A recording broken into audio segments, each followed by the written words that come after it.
Mga puso baw dalayawo ng madasing aksyon sang bantay dagat sa Sipalay City, diri sa Negros Occidental kaangot sa pagpangitlog sang isa kapawikan sa hunasan sang among nga syudad sang Damlagla.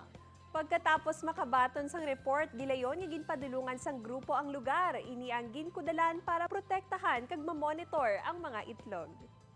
Good job guys! Ang pawikan mga puso ng isa ka olive ridley sea turtle ang gilayon man gin-assess.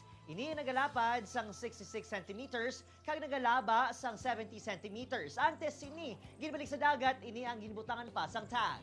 Kamubala ang may pampag-good vibes man nga buluwaton pareho sang bantay dagat sa Sipalay City. Makalilingaw o kung viral nga gusto nyo man ipasilida sa TV, magpakigangot lang sa amon diri sa GMA Regional TV Early Edition kay ina ang ibidata.